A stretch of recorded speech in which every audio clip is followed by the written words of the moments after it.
Dear students of academics and competitive exams of English, in this lecture one Hindi medium lecture हमारा topic है कि हम मे model auxiliary का use कैसे करें।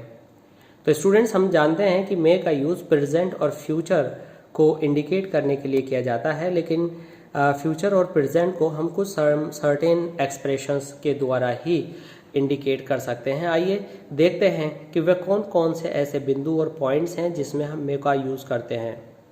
जब हम कुछ पूछें, परमिशन सीख करें, परमिशन मांगें और हमारी जो काम करने की बात है वो दूसरे की हाँ या ना पर डिपेंड करता हो, तो हम मे आए कम इन कहते हैं।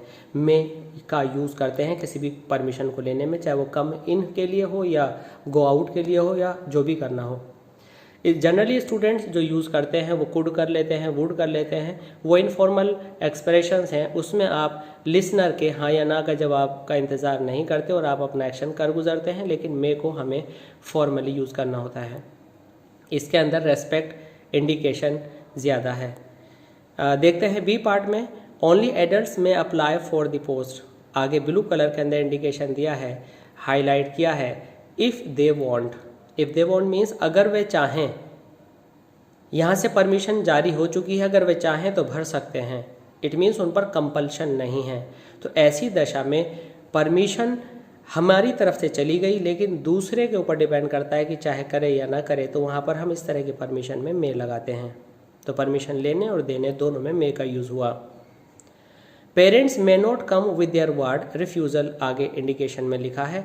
मे नॉट कम का मतलब कि हमारी तरफ से ये आदेश निकला है कि पेरेंट्स अपने वर्ड्स के साथ, अपने चिल्ड्रन के साथ स्कूल में या जहाँ भी बुलाए गए हैं नहीं आएंगे, मना कर दिया गया है पोलाइटली। तो मे का यूज़ पोलाइट सेंस में होता है। रूल नंबर 2 में टू एक्सप्रेस पॉसिबिलिटी। पॉसिबिलिटी मतलब संभावना। जब हमें लगता है कि कोई काम 50% होगा, नहीं होगा, 50-50 है, तो वहाँ पर हम मे यूज़ करते हैं। मे यूज़ करने में शायद या परहैप्स की इंग्लिश लगानी ज़रूरी नहीं होती। आपका मे ही आपके शायद या परहैप्स को इंडिकेट कर देता है। यहाँ पर रूल नंबर 3 में बताया गया है to express purpose. To express purpose का मतलब है कि जब हम कोई काम कर रहे हों अपने माइंड में कुछ और उद्देश्य लेकर, तो हम वहाँ पर सो दैट का यूज़ करते हैं मे और माइट के साथ। अब आप कहेंगे कि चैप्टर तो मे का है तो माइट कहाँ से आ गया। तो जब हमारी फर्स्ट क्लोज प्रेजेंट में है तो सो दैट के बाद आप मे लगाएंगे, और वॉज मीन्स पास्ट होने पर आप माइट लगाते हैं। सेंस दोनों का एक ही निकलता है, ताकि इट मीन्स आप जो भी कर रहे हैं उसका उद्देश्य यह है कि आप ऐसा कुछ कर पाएँ। इट मीन्स आप हार्ड वर्क कर रहे हैं, वह हार्ड वर्क कर रहा है ताकि वह पास हो सके। तो इस सके का सेंस देने के लिए आप मे और माइट का यूज़ करते हैं। जनरली स्टूडेंट्स इनफॉर्मली कैन का यूज़ भी कर लेते हैं, but if you compare both these two, may and might are better.